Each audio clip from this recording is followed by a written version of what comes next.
masih ada di atas meja semuanya. Karena memang pemerintah masih belum kasih izin bagi pengunjung untuk makan di tempat nih. Jadi habis beli makanannya langsung dibawa pulang ya.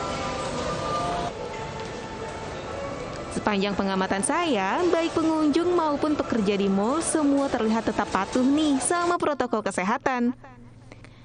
Kalau semuanya tetap disiplin dan terkendali, mungkin uji coba pembukaan mal ini bisa diperpanjang nantinya setelah tanggal 16 Agustus.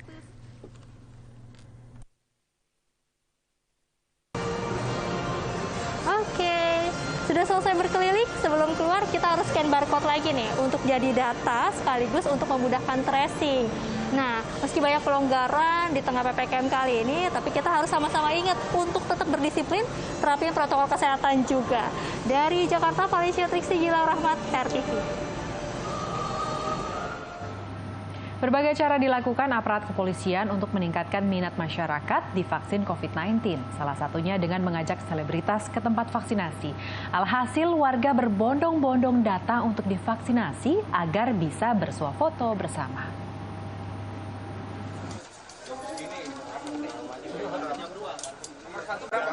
Jika kamu mengira ini adalah acara jumpa fans, kamu salah besar. Kehadiran selebritas Ari Wibowo ini adalah untuk menarik minat masyarakat di vaksinasi COVID-19 di gerai vaksinasi SD 271, Kebonjeruk, Jakarta Barat. Buktinya, setelah kedatangan Ari Wibowo, setidaknya lebih dari 300 masyarakat mau divaksin. Selama ini, petugas kesulitan menarik minat warga untuk divaksin karena adanya ketakutan akan jenis vaksin tertentu. Namun dengan cara yang dilakukan oleh Polres Metro Jakarta Barat ini, masyarakat dengan sukarela divaksin, apalagi ditambah dengan pembagian sembako. Kenal nggak Pak artisnya Pak? Kenal. Siapa Pak? Ari Wibowo. Pak, kenapa mau divaksin Pak? Hah? Kenapa mau divaksin? Ya karena biar sehat, biar terus apa ya? Merdeka. Merdeka dari COVID. Iya. Nah, supaya kita semua divaksin, supaya kita bisa kembali beraktivitas seperti zamannya sebelum ada COVID, ya kan, dengan semua masyarakat sudah divaksin. Karena apa? Kalau kesadaran ini tidak benar-benar total 100%, maka akan susah untuk kita membasmi, kita menang perang terhadap COVID-19 ini. Jadi Pembukaan sejumlah gerai vaksin di tingkat kelurahan ini dilakukan guna mempercepat target pemerintah dalam mencapai herd immunity atau kekebalan kelompok.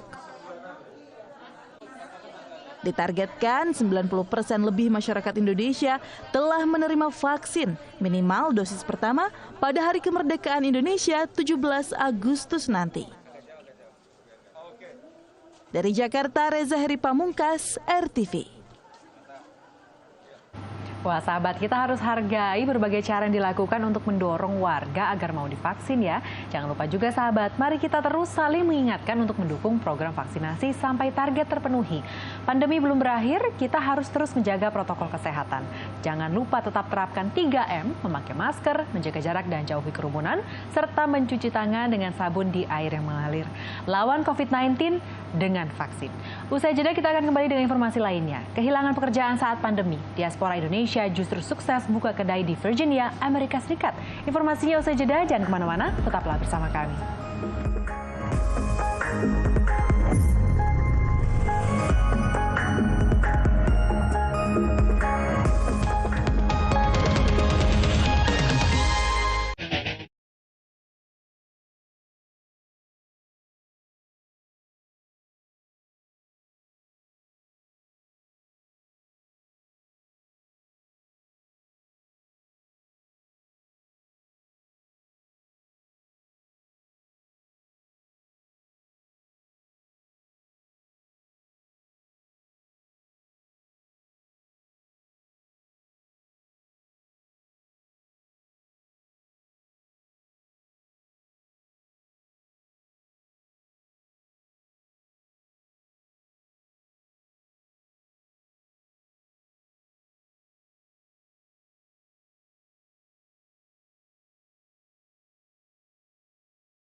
Kembali di Lensa Indonesia Siang, sahabat RTV, kehilangan pekerjaan saat pandemi justru membuka jalan berkarir di bidang lain. Nah, ini yang dialami diaspora Indonesia yang mendirikan kedai Pofi di Fairfax, Virginia, Amerika Serikat. Kedai yang menyajikan jajanan sehat bebas alergi ini terinspirasi dari resep Indonesia. Camilan mungil dengan beragam rasa ini adalah Pofi, kreasi toko kue yang beroperasi sejak Mei lalu di Fairfax, Virginia. Idenya berawal dari keinginan sang pemilik, Lilian Wanandi Perez, untuk membuat jajanan yang bisa dinikmati oleh orang-orang yang alergi terhadap beberapa jenis bahan makanan tertentu seperti anaknya. Waktu sekitar umur 1 tahun, anak saya yang paling besar ini, dia didiagnose food allergy. Jadi susu, telur, kacang, semua biji-bijian. Terus mereka tanya, Mami, kenapa kok saya setiap pergi ke restoran gitu, saya kok nggak bisa makan seperti anak-anak lain, you know. So dari dalam diri saya sendiri, jadi kayak ada tujuan gitu. Bagaimana saya bisa provide ke anak-anak atau family lain, yang keluarga lain yang seperti kita ini, something yang spesial supaya mereka dapat berasa inklusif ya, sama seperti orang-orang lain. Berkonsep 7 Free, Pofi dimasak tanpa menggunakan 7 bahan makanan alergen terbesar seperti susu, telur, dan kacang.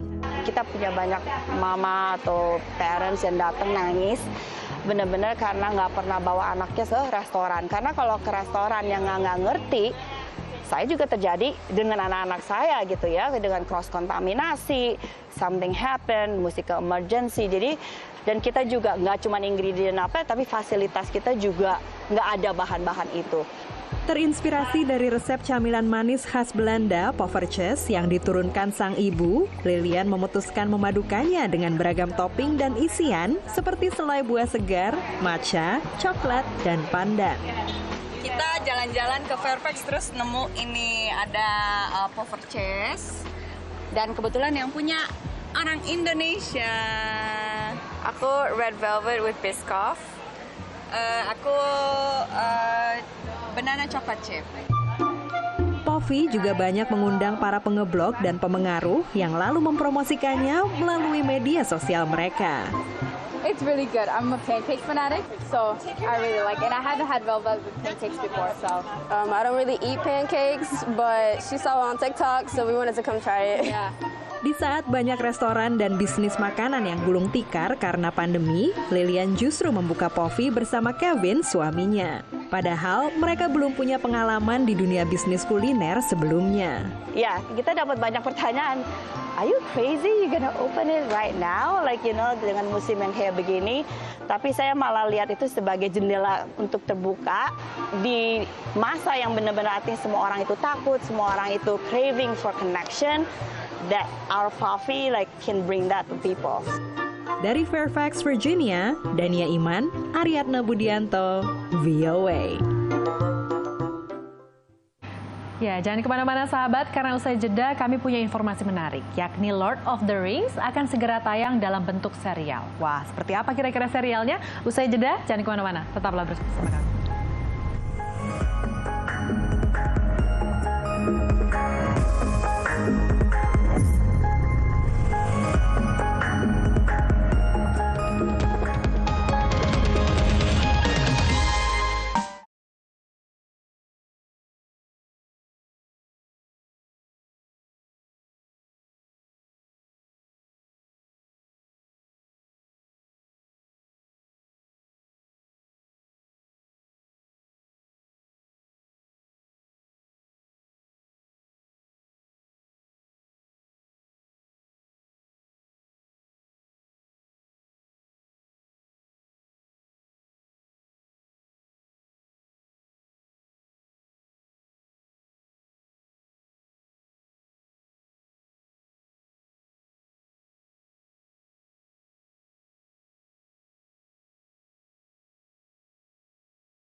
Ya, waktunya berita showbiz sahabat RTV. Kabar gembira buat kamu pecinta film Lord of the Rings. Rencananya film ini akan dibuat dalam bentuk serial dan akan dirilis pada September 2022 lewat Amazon Prime. Penasaran bakal seperti apa serial The Lord of the Rings ini? Yuk kita intip, ini dia ceritanya. Created by an ancient evil that gave its wearer the power to enslave the world. Layanan streaming Amazon Prime mengunggah foto penampakan perdana serial The Lord of the Rings lewat media sosial. Mereka juga mengumumkan The Lord of the Rings akan rilis pada 2 September 2022. Pada foto, terlihat seorang berjubah putih menghadap ke sebuah istana yang sangat besar. Meski demikian, Amazon Prime tak memberikan keterangan lebih lanjut siapakah sosok yang ada pada foto tersebut. Amazon menghabiskan sekitar $465 juta Amerika untuk menyiapkan musim pertama serial The Lord of the Rings. Di sisi lain, mereka akan menyiapkan 5 musim dan membuat serial ini menjadi salah satu yang termahal sepanjang sejarah. Musim pertama The Lord of the Rings nantinya bisa disaksikan penggemar di lebih dari 240 negara. Dengan episode terbaru akan tayang setiap pekannya. Meski begitu, sampai saat ini, Amazon Prime belum memberikan sinopsis detail serial Lord of the Rings.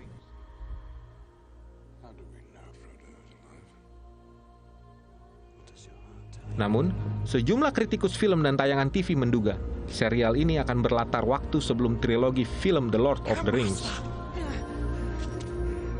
Serial ini akan dibuka dengan karakter Aragorn muda dengan salah satu karakter penting dalam trilogi film The Lord of the Rings.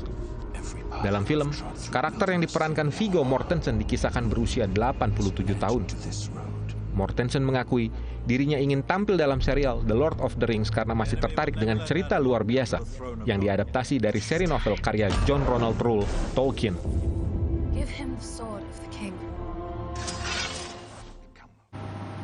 Masih dari berita showbiz sahabat RTV, musisi multitalenta Taylor Swift dinobatkan sebagai musisi berpenghasilan tertinggi sepanjang musim tahun 2020. Hal ini menjadikan Taylor sebagai penyanyi dengan penghargaan terbanyak dan terlaris hingga saat ini.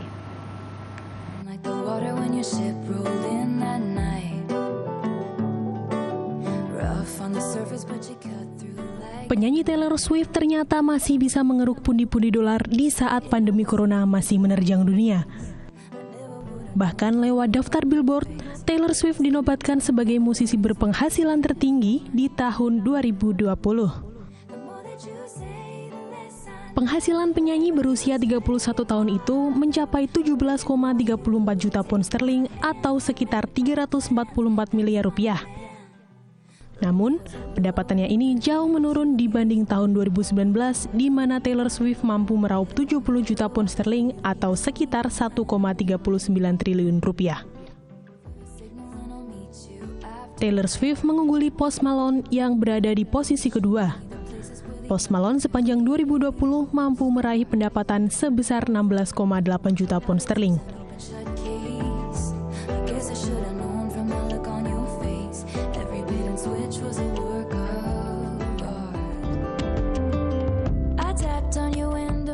Meski belum menggelar konser secara langsung akibat pandemi, Taylor Swift sangat aktif berkarya.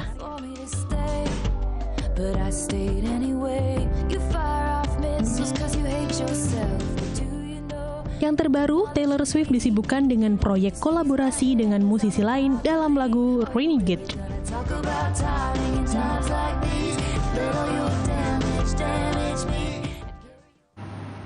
Ya, informasi tadi menutup jumpa kita di Lensa Indonesia siang kali ini. Ingat sahabat RTV, mari kita terus saling mengingatkan untuk mendukung program vaksinasi sampai target terpenuhi. Pandemi belum berakhir, kita harus terus menjaga protokol kesehatan. Jangan lupa tetap terapkan 3M, memakai masker, menjaga jarak dan jauhi kerumunan, serta mencuci tangan dengan sabun di air yang mengalir. Lawan COVID-19 dengan vaksin. Selain itu, semua program informasi di Lensa Indonesia siang ini tadi juga bisa kamu saksikan di www.newsrtv.co.id. Saya Tasya Syarif, terima kasih atas perhatian kamu. Selamat siang dan sampai jumpa.